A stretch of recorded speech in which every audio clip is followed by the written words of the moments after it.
जय हिंद दोस्तों, स्वागत है आप सभी का आपके अपने परिवार द लॉजिकल साइंस में। मैं हूं आलोक सिंह आतिश और आज के इस वीडियो सेशन से हम लोग अपने एक नए सेशन की शुरुआत करेंगे।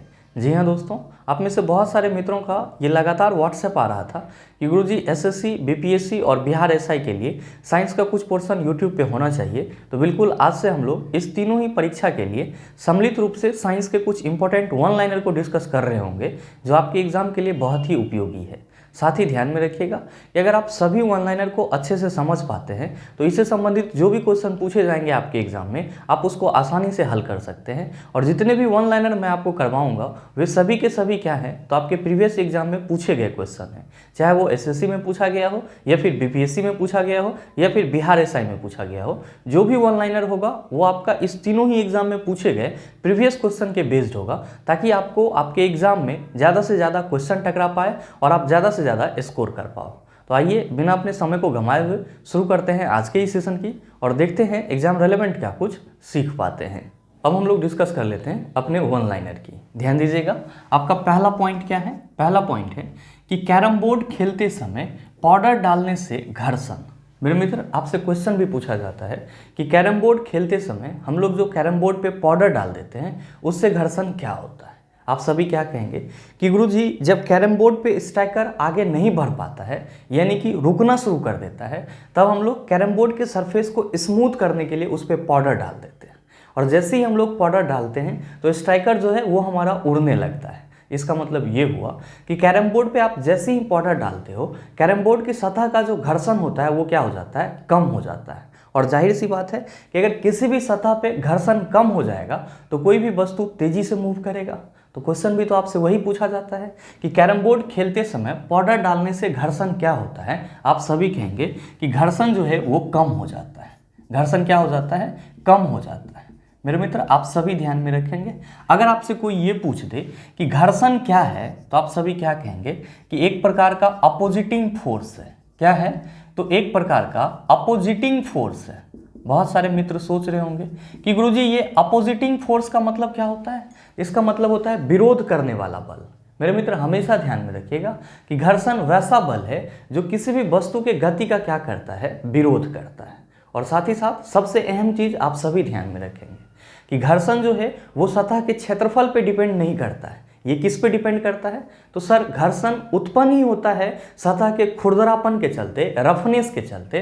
तो हम लोग सीधे शब्दों में कहते हैं कि जो घर्षण है वो सतह के रुखरापन के चलते उत्पन्न होता है और निर्भर भी किस पे करता है? तो सतह के रुखरापन पे ही निर्भर करता है। इसका मतलब ये हुआ कि अगर किसी सतह का रुखरापन ज़्यादा होगा तो जाहिर सी बात है कि उसमें घर्षण ज़्यादा होगा, और कोई सतह चिकना होगा, स्मूथ होगा, तो उसमें घर्षण क्या होगा? कम होगा। तो ये दो बात भी आप सभी ध्यान में रखेंगे कि घर्षण क्या है? तो एक प्रकार का अपोजिटिंग फोर्स है। क्या करता है? तो किसी भी वस्तु के गति का विरोध करता है। कहाँ से उत्पन्न होता है? तो सतह के रुखरापन के चलते घर्षण उत्पन्न होता है। और ये किस पे निर्भर करता है? तो सतह के रुखरापन पे निर्भर करता है। यानी कि रुखरापन ज़्यादा होगा तो घर्षण भी ज़्यादा होगा, और अगर रुखरापन कम होगा यानी कि सरफेस आपका ज़्यादा चिकना होगा तो उसमें घर्षण क्या होगा? बहुत ही कम होगा। तो आप ये चीज़ भी ध्यान में रखेंगे। नेक्स्ट आपका पॉइंट क्या है? नेक्स्ट है कि किससे पर्यावरण की हानि नहीं होती है। ध्यान दीजिएगा कि इस क्वेश्चन में जो ऑप्शन दिया गया था उसमें आपका ऑप्शन था डीजल चक्की, पेट्रोल चक्की, पवन चक्की, नन ऑफ दीज। और आपसे पूछा जा रहा है कि इन चारों में से किस में पर्यावरण की हानि नहीं होती है। मेरे मित्र, पर्यावरण की हानि से मतलब यहाँ पे क्या है? पर्यावरण का प्रदूषण है। और आप सबों को मालूम है कि अगर डीजल चक्की चलेगा तो जाहिर सी बात है कि कुछ ना कुछ धुआं निकलेगा, और वो धुआं कहाँ जाएगा? पर्यावरण में जाएगा, और आपका पर्यावरण क्या होगा? तो सब प्रदूषित होगा। तो यहाँ पे तो डीजल चक्की से पर्यावरण हानि होगा। नेक्स्ट है पेट्रोल चक्की। आप सभी कहेंगे कि गुरुजी अगर पेट्रोल चक्की भी चलेगा तो जाहिर सी बात है कि यहाँ भी धुआं उत्पन्न होगा, और धुआं कहाँ जाएगा? पर्यावरण में जाएगा। यानी कि पेट्रोल चक्की भी पर्यावरण प्रदूषण के लिए क्या है सर? पर्याप्त है। और साथ ही नेक्स्ट है आपका पवन चक्की। तो मेरे मित्र ये बताओ कि अगर कहीं पे हवा चल रहा है या हवा से चलने वाला जो आपका चक्की होता है उससे आपका कौन सा प्रदूषण निकल सकता है? आप कहेंगे सर कोई भी प्रदूषण नहीं होगा। इसका मतलब ये हुआ कि हवा से चलने वाला जो चक्की होता है जिसको हम लोग पवन चक्की कहते हैं उससे पर्यावरण की हानि नहीं होती है। तो आप सभी ध्यान में रखेंगे, जहां भी आपसे ये क्वेश्चन पूछा जाएगा कि किससे पर्यावरण की हानि नहीं होती है और आपके ऑप्शन में डीजल चक्की, पेट्रोल चक्की, पवन चक्की और नन ऑफ दीज रहे, तो आप किसको टिक करेंगे? आप सभी कहेंगे कि पवन चक्की से पर्यावरण की हानि नहीं होती है। क्यों? क्योंकि यहाँ पे किसी भी प्रकार का धुआं या फिर प्रदूषण वाला पदार्थ नहीं निकलता है, इसीलिए हम लोग क्या कहते हैं कि पवन चक्की से पर्यावरण प्रदूषित नहीं होता, मतलब पर्यावरण जो है उसकी हानि नहीं होती है। नेक्स्ट आपका पॉइंट है बैरोमीटर से मापा जाता है। मेरे मित्र, ये चीज़ मैंने आपको कई बार बताया है, लेकिन आपके बिहार एसआई एग्जाम में ये क्वेश्चन पूछा गया था कि बैरोमीटर से मापा जाता है। तो आप सभी ध्यान में रखेंगे कि बैरोमीटर से वायुमंडलीय दाब मापा जाता है। बैरोमीटर से क्या मापा जाता है? वायुमंडलीय दाब मापा जाता है, जिसको हम लोग इंग्लिश में क्या कहते हैं? एटमॉस्फेरिक प्रेशर कहते हैं। क्या कहते हैं? एटमॉस्फेरिक प्रेशर कहते हैं। और ध्यान में रखिएगा कि एटमॉस्फेरिक प्रेशर को हम लोग किससे रिप्रेजेंट करते हैं? ATM से रिप्रेजेंट करते हैं। और कभी कभी सवाल ये भी पूछ लिया जाता है कि 1 ATM इक्वल टू कितना पास्कल होता है? तो आप सभी याद रखना 1.01 इंटू 10⁵ पास्कल होता है। ये सब डाटा आप अपने जुबान पे रखेंगे, क्योंकि इससे संबंधित क्वेश्चन किसी भी एग्जाम में पूछ लिया जाता है। ऐसा नहीं है कि ये बिहार एसआई में पूछा गया है तो रेलवे में नहीं पूछा जाएगा, SSC में नहीं पूछा जाएगा, हर जगह पे पूछा जाता है। मतलब आप समझ सकते हो ये जो है ये इंटरनेशनल क्वेश्चन है, तो आप सभी इसको हमेशा अपने माइंड में रखेंगे। साथ ही मेरे मित्र, आप सभी ये भी ध्यान में रखेंगे कि ये जो आपका बैरोमीटर है, इसका आविष्कार किसने करा था? तो टॉरिसेली नामक वैज्ञानिक ने करा था। और इस बैरोमीटर का उपयोग सिर्फ और सिर्फ वायुमंडलीय दाब मापने के लिए ही नहीं किया जाता है, इसका उपयोग मौसम संबंधी अनुमान लगाने के लिए भी किया जाता है। तो आप सभी ये भी ध्यान में रखेंगे कि बैरोमीटर का उपयोग किसके लिए किया जाता है? तो आप कहेंगे मौसम संबंधी अनुमान लगाने के लिए भी किया जाता है। मौसम संबंधी अनुमान लगाने के लिए भी किया जाता है।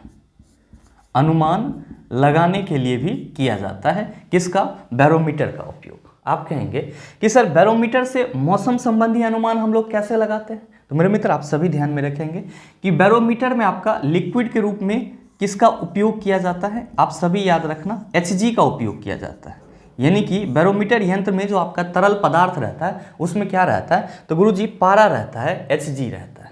और ध्यान में रखेंगे कि जब हम लोग बैरोमीटर से मौसम संबंधी अनुमान लगाते हैं तो बैरोमीटर का जो रीडिंग होता है, जिसको हम लोग पाठ्यांक बोलते हैं, वो अगर क्या होता है कि अचानक से नीचे गिर जाता है, बैरोमीटर का पाठ्यांक अगर अचानक से नीचे गिर जाता है तो इससे ये पता चलता है कि आंधी तूफान आने वाला है। हमेशा ध्यान में रखेंगे कि जब हम लोग बैरोमीटर से मौसम संबंधी अनुमान लगाने की कोशिश करते हैं तो क्या कहते हैं कि जब बैरोमीटर का पाठ्यांक अचानक से नीचे गिर जाता है तो हम सभी क्या कहते हैं कि आंधी तूफान आने वाला है। और ध्यान में रखेंगे कि जब बैरोमीटर का पाठ्यांक धीरे धीरे नीचे गिरता है, जब बैरोमीटर का पाठ्यांक धीरे धीरे नीचे गिरता है तब वर्षा होने की संभावना होती है। और साथ ही जब बैरोमीटर का पाठ्यांक धीरे धीरे ऊपर चढ़ता है तब मौसम साफ होने का अनुमान लगाया जा सकता है। तो आप सभी ये चीज़ ध्यान में रखना कि बैरोमीटर का उपयोग वायुमंडलीय दाब को मापने के लिए तो किया ही जाता है, साथ ही साथ मौसम संबंधी अनुमान लगाने के लिए भी किया जाता है। और जब बैरोमीटर का पाठ्यांक अचानक से नीचे गिर जाता है तो आंधी तूफान आने का घोतक होता है, और जब धीरे धीरे गिरता है तो वर्षा होने की संभावना होती है, और साथ ही जब धीरे धीरे ऊपर चढ़ता है तो मौसम साफ होने का अनुमान लगाया जा सकता है। आप कहेंगे कि सर अगला पॉइंट में लिखा हुआ है विश्व एड्स दिवस कब मनाया जाता है? तो मेरे मित्र, आप सभी ध्यान में रखेंगे कि विश्व एड्स दिवस जो है ये प्रत्येक साल 1 दिसंबर को मनाया जाता है। ये भी आपका इंपॉर्टेंट पॉइंट है और यहाँ से संबंधित भी कई क्वेश्चन आपके पिछले एग्जाम में पूछे गए हैं। तो सभी क्या ध्यान में रखेंगे कि विश्व एड्स दिवस कब मनाया जाता है? 1 दिसंबर को मनाया जाता है। किस लिए? तो एड्स के बारे में लोगों में जागरूकता फैलाने के लिए। अब आप में से बहुत सारे मित्र कहेंगे कि गुरुजी ये जो एड्स है इसका फुल फॉर्म क्या होता है? ध्यान में रखिएगा, इसका फुल फॉर्म भी आपके कई एग्जाम में पूछा जाता है। तो आप सभी ध्यान में रखेंगे कि एड्स का फुल फॉर्म होता है एक्वायर्ड इम्यून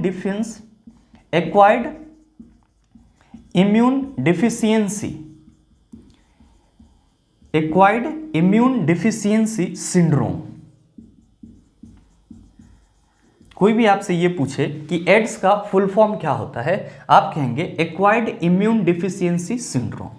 अब बहुत सारे मित्रों के मन में चल रहा होगा कि गुरुजी ये जो एड्स होता है ये किस प्रकार का रोग होता है? तो मेरे मित्र, आप सभी ध्यान में रखेंगे कि ये आपका एक वायरल डिजीज होता है, यानी कि वायरल रोग होता है। आप कहेंगे जब ये वायरल डिजीज है तो कहीं ना कहीं ये वायरस से होता होगा। बिल्कुल सर, आप सभी के मन में चल रहा होगा कि ये कौन सा वायरस होता है। तो मेरे मित्र आप सभी ध्यान में रखेंगे कि जो एड्स रोग है ये HIV वायरस के चलते होता है। एड्स रोग किसके चलते होता है? HIV वायरस के चलते होता है। और ये किस प्रकार का रोग है? आप कहेंगे वायरल डिजीज है। फुल फॉर्म क्या होता है? Acquired immune deficiency syndrome. आपका विश्व एड्स दिवस कब मनाया जाता है? 1 दिसंबर को मनाया जाता है। आपका जो अगला पॉइंट है वो है कि अंतर्राष्ट्रीय बैंकिंग लेन देन के संदर्भ में स्विफ्ट का पूर्ण रूप क्या है। मेरे मित्र अगर आप सभी ने YouTube को खंगाला होगा तो आप कुछ ऐसा वीडियो भी देखे होंगे जहाँ पे थंबनेल पे लिखा होता है कि स्विफ्ट कोड क्या है, स्विफ्ट कोड कहाँ से मिलता है। तो आप सभी ध्यान में रखेंगे कि जो YouTube क्रिएटर्स को पैसा भेजती है वो बगैर स्विफ्ट कोड के नहीं भेजती है, और ये स्विफ्ट कोड आपको आपके बैंक से पता चल जाता है।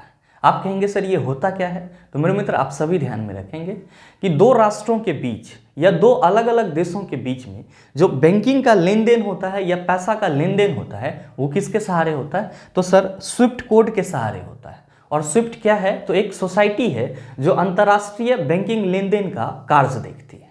तो आपसे ये क्वेश्चन पूछा जाता है कि अंतर्राष्ट्रीय बैंकिंग लेन देन के संदर्भ में स्विफ्ट का पूर्ण रूप क्या होता है। तो आप सभी ध्यान में रखेंगे कि इसका फुल फॉर्म होता है society for world wide interbank financial telecommunication. और ये क्या है? एक संस्था है जो इंटरनेशनली बैंकिंग के कार्यक्रम को या बैंकिंग के काम को देखती है। तो आप सभी इसके फुल फॉर्म को पहले लिख लेंगे। फुल फॉर्म क्या होता है? तो आप सभी ध्यान में रखेंगे इसका फुल फॉर्म होता है society for world wide interbank financial telecommunication. अच्छा, इसका फुल फॉर्म थोड़ा लंबा आप लोगों को लग रहा होगा, लेकिन एक बार अगर आप ध्यान से पढ़ेंगे तो आपके माइंड में ये चीज़ सेट हो जाएगा। S फॉर सोसाइटी और W फॉर क्या हो जाएगा? तो सर वर्ल्ड वाइड हो जाएगा। I for interbank, F for financial, T for क्या हो जाएगा? टेलीकम्युनिकेशन। तो आप सभी हमेशा ध्यान में रखेंगे कि स्विफ्ट का फुल फॉर्म क्या होता है। आप कहेंगे society for world wide interbank financial telecommunication. और स्विफ्ट कोड कब जरूरत पड़ती है? तो जब हम लोग को अंतर्राष्ट्रीय लेन देन करना होता है, यानी 2 राष्ट्रों के बीच में पैसा का आदान प्रदान करना होता है, तब हम लोग को स्विफ्ट कोड की जरूरत होती है। और ये कहाँ से मिलता है? तो आपको अपने बैंक से मिल सकता है। बैंक के मैनेजर को जाकर के बोलेंगे कि हमको स्विफ्ट कोड चाहिए, तो वो आपको अवेलेबल करा देगा। साथ ही आप सभी ध्यान में रखेंगे कि आप सभी यहाँ पे कह रहे हैं कि गुरुजी इसका फुल फॉर्म होता है society for world wide interbank financial telecommunication. तो कहीं ना कहीं सोसाइटी से लग रहा है कि ये एक तरह का संस्था होगा। बिल्कुल सर। और ध्यान में रखिएगा कि स्विफ्ट का मुख्यालय कहाँ है, यानी कि स्विफ्ट का हेडक्वार्टर कहाँ है, जिसको हम लोग हिंदी में क्या कहते हैं? मुख्यालय। तो आप सभी ध्यान में रखेंगे कि स्विफ्ट का जो हेडक्वार्टर है वो बेल्जियम में है। कहाँ पे है? बेल्जियम में है। और ये क्वेश्चन आपका SSC CHSL एग्जाम में पूछा गया था, तो आप इसका भी ख्याल रखेंगे कि स्विफ्ट का जो हेडक्वार्टर है वो कहाँ है? बेल्जियम में है। आइए कुछ और इस तरह के इंपॉर्टेंट वन लाइनर हैं उसको भी डिस्कस कर लेते हैं, लेकिन उससे पहले अगर आप नोट डाउन करना चाहते हैं तो वीडियो को पॉज करके इन सभी चीज़ों को नोट डाउन कर सकते हैं। आपका जो अगला इंपॉर्टेंट वन लाइनर है वो है पॉइंट नंबर 6 कि डोलोमाइट किस धातु का अयस्क है। मेरे मित्र आप सभी ध्यान में रखेंगे कि डोलोमाइट जो है ये मैग्नीशियम धातु का अयस्क होता है। किसका अयस्क होता है? मैग्नीशियम धातु का अयस्क होता है। आप कहेंगे सर ये है क्या? तो सर ये निर्जलीय खनिज है, यानी कि ये वैसा खनिज है जिसमें वाटर नहीं होता है, यानी कि पानी नहीं पाया जाता है। तो आप सभी ध्यान में रखेंगे कि डोलोमाइट किस धातु का अयस्क है? आप कहेंगे मैग्नीशियम का अयस्क है। डोलोमाइट क्या है? तो एक प्रकार का निर्जलीय खनिज है। और साथ ही अगर आपसे ये पूछा जाए कि डोलोमाइट का सूत्र क्या होता है, तो आप सभी ध्यान में रखेंगे इसका सूत्र होता है CaMgCO3(2). इसका सूत्र क्या होता है? CaMgCO3(2). साथ ही आपका अगला पॉइंट है कि ताप गतिकी की प्रथम नियम सामान्यतः किससे संबंध है। जी हाँ, आपका ये क्वेश्चन SSC CHSL एग्जाम में पूछा गया था कि जो थर्मोडायनामिक्स का फर्स्ट लॉ है वो किससे संबंधित होता है। आप में से बहुत सारे मित्र कहेंगे कि गुरुजी पहले ये बताओ कि थर्मोडायनामिक्स का फर्स्ट लॉ क्या है। तो आप सभी ध्यान में रखेंगे कि ताप गति का पहला नियम कहता है कि डेल E इक्वल टू क्या होता है? तो डेल Q बटा डेल W होता है। अब आप कहेंगे कि गुरुजी ये समीकरण क्या कह रहा है, तो मेरे मित्र ध्यान देंगे कि ये जो आपका डेल ई है ये किसी सिस्टम का या फिर आप समझ सकते हो कि किसी निकाय का क्या है, कुल आंतरिक ऊर्जा है। क्या है? कुल आंतरिक ऊर्जा है, कुल आंतरिक ऊर्जा है। और साथ ही साथ ये जो आपका डेल क्यू है ये क्या है, तो निकाय द्वारा अवशोषित ऊष्मा की मात्रा है। निकाय द्वारा अवशोषित ऊष्मा की मात्रा है, अवशोषित ऊष्मा की मात्रा है। और ये डेल डब्ल्यू क्या है, तो आप सभी ध्यान में रखेंगे कि निकाय द्वारा किया गया कुल कार्य है।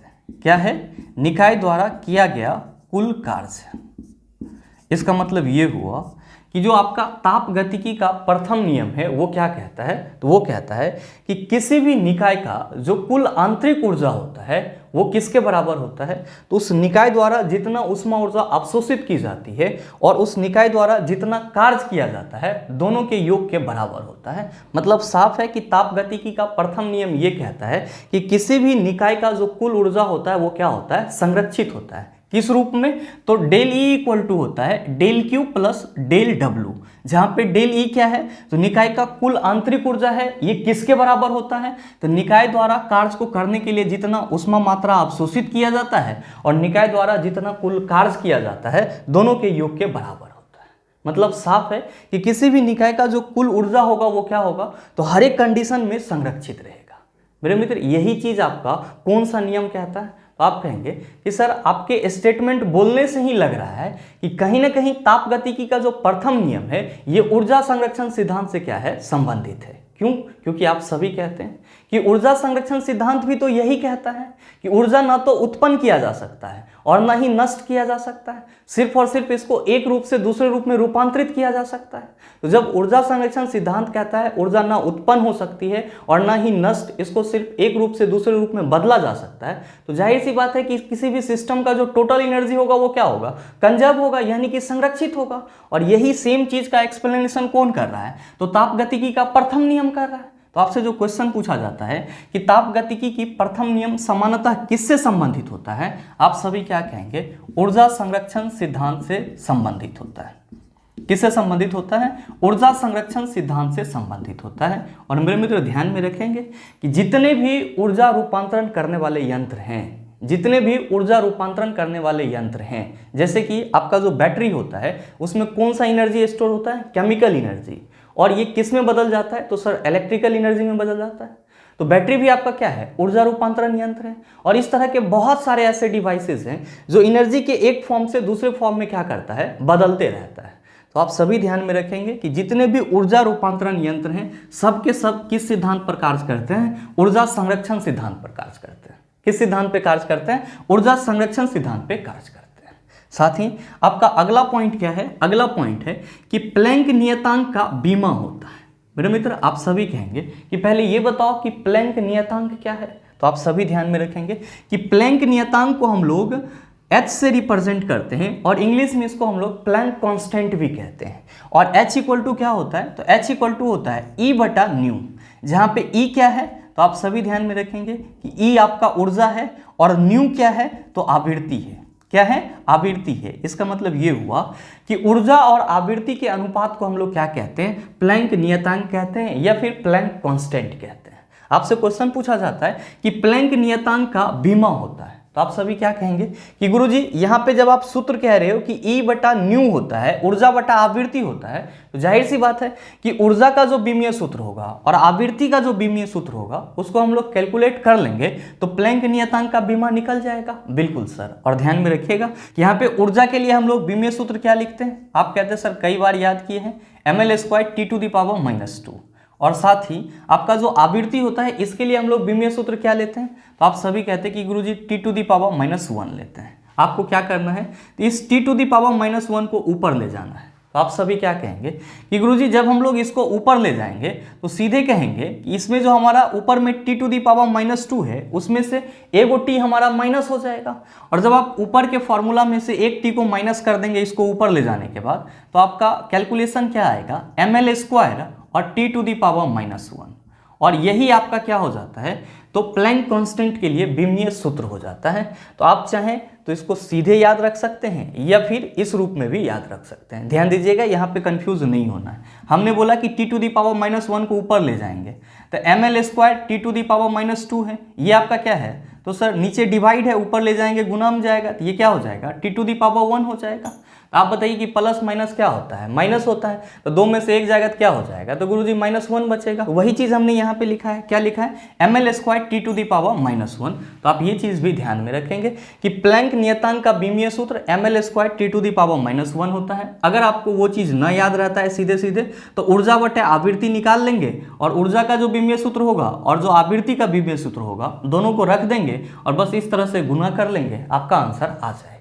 नेक्स्ट है आपका कि शुद्ध जल किस तापमान फ़ारेनहाइट पर जम जाता है। बहुत सारे मित्र यहाँ पे एकदम पूरे तेजी में रहते हैं कि शुद्ध जल किस तापमान पर जम जाता है, झट से कह देते हैं 0 डिग्री सेल्सियस पे जम जाता है। लेकिन ध्यान दीजिएगा, क्वेश्चन को पहले सही से पढ़िएगा। यहाँ पे क्या कहा जा रहा है कि फ़ारेनहाइट तापमान में, यानी कि जब हम लोग टेम्परेचर को फ़ारेनहाइट में मेजर करेंगे तब जो शुद्ध जल है वो किस तापमान पर जमेगा। तो मेरे मित्र आप सभी ध्यान में रखेंगे कि 0 डिग्री सेल्सियस जो है, 0 डिग्री सेल्सियस 32 डिग्री फ़ारेनहाइट के बराबर होती है।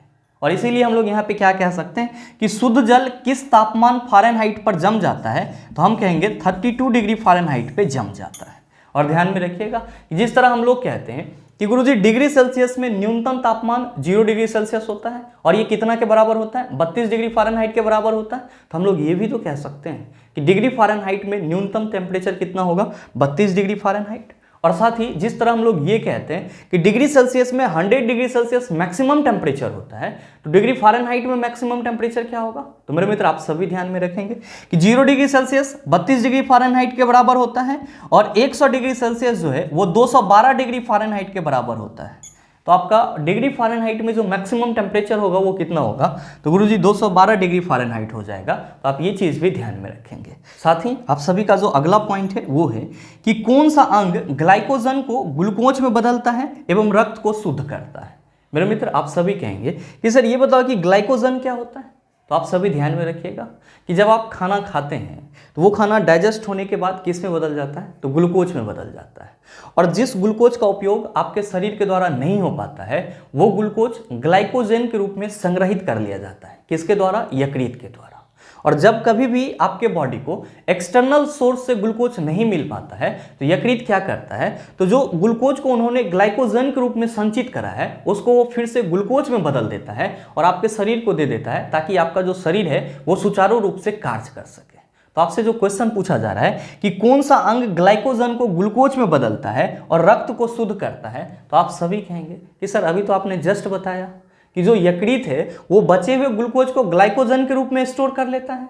और जब कभी शरीर को एक्सटर्नल सोर्स से, बाहरी स्रोत से ग्लूकोज नहीं मिल पाता है तो ये यकृत क्या करता है, तो जो ग्लूकोज के रूप में उन्होंने ग्लाइकोजन को संग्रहित करा है उससे ये फिर से ग्लूकोज बना देता है और हमारे शरीर को दे देता है। तो जाहिर सी बात है कि यहाँ पे पूरा का पूरा भूमिका किसका है, तो सर यकृत का है, लीवर का है।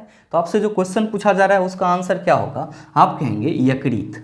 क्या कहेंगे, यकृत, जिसको हम लोग इंग्लिश में क्या कहते हैं, लीवर भी कहते हैं। और मेरे मित्र ध्यान में रखेंगे कि लीवर का एक और काम होता है, और वो काम क्या होता है, तो सर इसका काम विटामिन ए का संश्लेषण करना भी होता है, लेकिन वो चीज़ आपका थोड़े मात्रा में होता है, इसीलिए हम लोग मुख्य रूप से उसको नहीं लिखते हैं। लेकिन कभी कभी आपके एग्जाम में पूछ लिया जाता है कि निम्नलिखित में से विटामिन ए का भी संश्लेषण करता है, आप क्या कहेंगे, यकृत। साथ ही ग्लाइकोजन को ग्लूकोज में कौन बदलता है, आप कहेंगे यकृत। आइए कुछ इस तरह के और भी इंपॉर्टेंट पॉइंट हैं उसको भी डिस्कस करते हैं, लेकिन उससे पहले अगर आप नोट डाउन करना चाहते हैं तो वीडियो को पॉज करके इन सभी चीज़ों को नोट डाउन कर सकते हैं। आपका जो अगला इंपॉर्टेंट वन लाइनर है वो है पॉइंट नंबर 11। क्या कि निजी कंप्यूटर की कार्य क्षमता समाप्त हो जाने पर इससे उत्पन्न कचरा को क्या कहते हैं।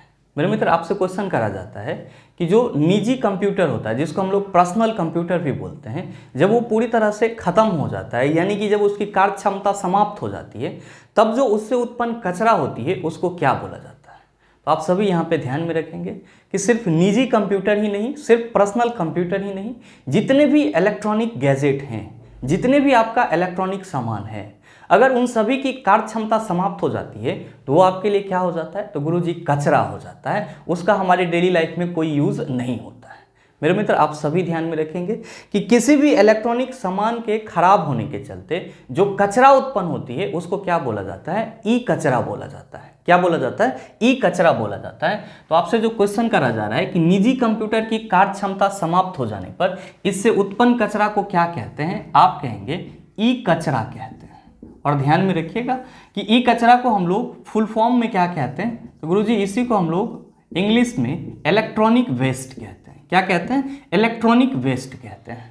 तो आप सभी ध्यान में रखेंगे कि कोई भी इलेक्ट्रॉनिक सामान के खराब होने के चलते जो कचरा उत्पन्न होती है उसको इलेक्ट्रॉनिक वेस्ट कहा जाता है। और ये सामान आपका कोई भी हो सकता है, मोबाइल फ़ोन हो सकता है, टीवी हो सकता है, रिमोट हो सकता है। जब ये खराब हो जाएगा तो सर बर्बाद हो जाएगा और ये क्या कहलाएगा, इलेक्ट्रॉनिक वेस्ट कहलाएगा, यानी कि ई कचरा कहलाएगा। साथ ही आपका अगला पॉइंट क्या है, अगला पॉइंट है कि वेबसाइट का पहला पृष्ठ कहलाता है। मेरे मित्र, आपसे क्वेश्चन ये करा जा रहा है कि किसी भी वेबसाइट का जो पहला पृष्ठ होता है वो क्या कहलाता है। जैसे आप सभी भी गूगल पे सर्च करते होंगे कोई वेबसाइट, तो उसका पहला पृष्ठ आपके सामने खुल करके आता होगा।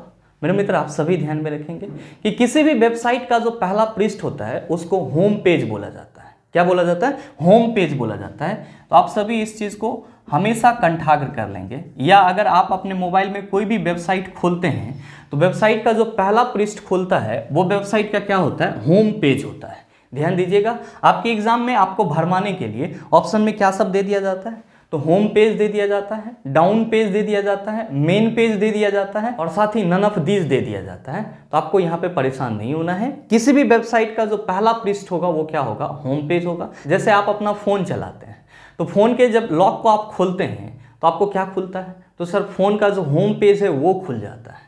यानी कि जो चीज़ आपको सामने पहले नज़र आता है, ऑटोमेटिकली सेट किया हुआ रहता है, वही क्या होता है सर, होम पेज होता है। साथ ही आपका अगला है कि फ्यूज किस प्रभाव पर कार्य करता है। मेरे मित्र, इलेक्ट्रिक फ्यूज की बात की जा रही है, जो आपके घरों में जो अलग अलग तरह के यंत्र हैं, टीवी, फ्रीज, गोदरेज, पंखा, इन सबों के सुरक्षा के लिए लगाया जाता है। इसको हम लोग सुरक्षा फ्यूज भी बोलते हैं। आपसे ये पूछा जा रहा है कि जो आपके घरों में सुरक्षा फ्यूज होता है वो किस प्रभाव पे कार्य करता है। मेरे मित्र, आप सभी ध्यान में रखेंगे कि इलेक्ट्रिसिटी के अमूमन हम लोग 3 प्रभाव देखते हैं। पहला उसका उष्मीय प्रभाव देखते हैं, दूसरा चुंबकीय प्रभाव देखते हैं और तीसरा हम लोग रासायनिक प्रभाव देखते हैं। और ये जो आपका इलेक्ट्रिक फ्यूज है ये विद्युत के किस प्रभाव पे कार्य करता है, तो विद्युत के उष्मीय प्रभाव पे कार्य करता है। तो आपसे जो क्वेश्चन पूछा जा रहा है कि फ्यूज किस प्रभाव पे कार्य करता है, तो आप सभी क्या कहेंगे कि विद्युत के उष्मीय प्रभाव पे कार्य करता है, यानी कि heating effect of electric current पे काम करता है। आपके एग्जाम में ये क्वेश्चन भी पूछा जाता है कि जो फ्यूज तार होता है वो किसका मिश्रण होता है। तो आप सभी ध्यान में रखेंगे कि फ्यूज तार जो है वो टीन यानी कि SN और साथ ही साथ लेड यानी कि PB, जिसको हम लोग क्या कहते हैं, शीशा कहते हैं, इसका मिश्रण होता है। ये चीज़ भी ध्यान में रखेंगे कि फ्यूज तार जो है वो टीन और शीशा का मिश्रण होता है। और अगर आपसे कभी ये पूछा जाए कि ये बताओ कि फ्यूज तार का रेसिस्टेंस क्या होता है, फ्यूज तार का रेसिस्टेंस क्या होता है, तो आप सभी ध्यान में रखेंगे हाई होता है।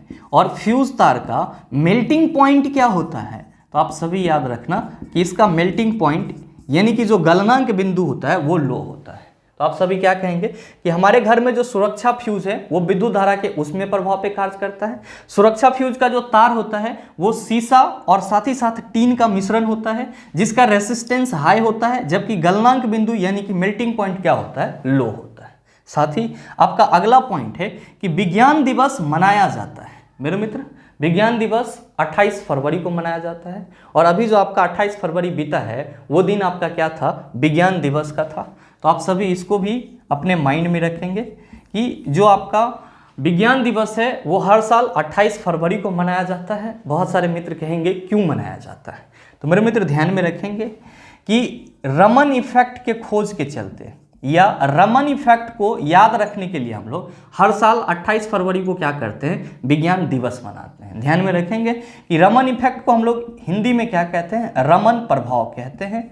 और रमन इफेक्ट की खोज किसने करा था, तो आप सभी ध्यान में रखेंगे कि भारत के ही वैज्ञानिक थे सीवी रमन, जिन्होंने क्या करा था, तो रमन प्रभाव की खोज करा था। और इसीलिए हम लोग हर साल 28 फरवरी को क्या मनाते हैं, विज्ञान दिवस मनाते हैं।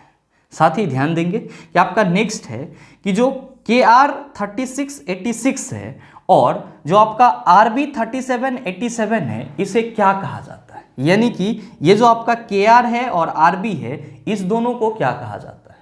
मेरे मित्र आप सभी कहेंगे कि सर देखने में से तो हम लोगों को नहीं लग रहा है कि ना तो ये समस्थानिक है और ना ही ये समभारिक है। क्यों? क्योंकि समस्थानिक रहता तो दोनों का परमाणु संख्या सेम होता, लेकिन यहाँ पे क्या है, तो इसका परमाणु संख्या अलग है और इसका परमाणु संख्या अलग है, तो हम लोग इसको समस्थानिक भी नहीं कह सकते हैं और ना ही इसको हम लोग समभारिक कह सकते हैं। क्यों? क्योंकि जो दोनों का द्रव्यमान है वो क्या है, अलग अलग है। तब ये होगा क्या, तो मेरे मित्र अगर आप यहाँ पे गौर फरमाएंगे तो क्या देखेंगे कि जो आपका KR है, इसका परमाणु संख्या कितना है, 36। तो जाहिर सी बात है कि इसमें टोटल प्रोटॉन की संख्या कितनी होगी, आप कहेंगे 36। और इसका परमाणु द्रव्यमान कितना है सर, 86। परमाणु द्रव्यमान को हम लोग A से रिप्रेजेंट करते हैं, तो A इक्वल टू क्या हो जाएगा, 86। और साथ ही यहाँ पे जो आपका रूबिडियम है, इसका परमाणु संख्या कितना है, 37। तो टोटल नंबर ऑफ प्रोटॉन कितना होगा, आप कहेंगे कि गुरुजी 37 होगा। और इसका परमाणु द्रव्यमान कितना है, तो गुरुजी A इक्वल टू हम 87 लिख सकते हैं। मेरे मित्र ध्यान देंगे कि इस दोनों में न्यूट्रॉन की संख्या बराबर होगी और ये दोनों क्या हो जाएगा, सम न्यूट्रॉनिक हो जाएगा। आप कहेंगे सर ऐसे कैसे समझ लिए, तो मेरे मित्र मैंने आपको बताया है कि किसी भी तत्व का जो परमाणु द्रव्यमान होता है वो प्रोटॉन प्लस न्यूट्रॉन की संख्या के योग के बराबर होता है। आपके इस तत्व के लिए परमाणु द्रव्यमान कितना है, 86 है, प्रोटॉन की संख्या 36 प्लस क्या हो जाएगा, n। तो आप बताओ कि n इक्वल टू क्या हो जाएगा, आप कहेंगे 86 में से 36 जाएगा तो ये हो जाएगा 50। ध्यान दीजिएगा कि आपका इस तत्व में टोटल नंबर ऑफ न्यूट्रॉन कितना है, 50। और यहाँ पे अगर आप A equal to P plus N लगाएंगे तो आप कहेंगे कि गुरुजी A के जगह हम 87 रखेंगे, P के जगह 37 प्लस N और 87 में से 37 घटाएंगे तो कितना होगा, आप कहेंगे कि गुरुजी यहाँ भी न्यूट्रॉन इक्वल टू 50 हो जाएगा। तो मेरे मित्र आप क्या देख रहे हैं कि दोनों ही तत्व में न्यूट्रॉन की संख्या बराबर है, दैट्स व्हाई ये दोनों ही क्या है, तो आप कहेंगे सम न्यूट्रॉनिक है। क्या है, सम न्यूट्रॉनिक है। तो आप सभी इस चीज को हमेशा ध्यान में रखिएगा कि कोई भी दो तत्व जिसमें न्यूट्रॉन की संख्या समान होती है क्या कहलाता है, सम न्यूट्रॉनिक कहलाता है। मेरे मित्रों उम्मीद करते हैं यहाँ तक के जितने भी वन लाइनर थे उन सभी को आप आसानी से समझ पाए होंगे और मेरे ख्याल से अब आपको इन सभी वन लाइनर से संबंधित किसी भी प्रकार का क्वेश्चन दे दिया जाए तो आप उसका जवाब भी बड़े ही सरलता और सहजता से दे सकते हैं। साथ ही उम्मीद करते हैं कि ये वीडियो आपको अच्छा लगा होगा। अगर आपको वीडियो अच्छा लगा तो वीडियो को लाइक कीजिएगा, ज़्यादा से ज़्यादा शेयर कीजिएगा और हाँ, अगर आप चैनल पर नए हैं तो सब्सक्राइब करके बेल आइकन दबा लीजिएगा ताकि इस तरह के एग्जाम रिलेवेंट वीडियो का नोटिफिकेशन सबसे पहले आपके पास पहुँचे और आप उसको सबसे पहले देख पाओ। मिलते हैं फिर अगले वीडियो सेशन में, तब तक के लिए best of luck. Thank you, have a nice day.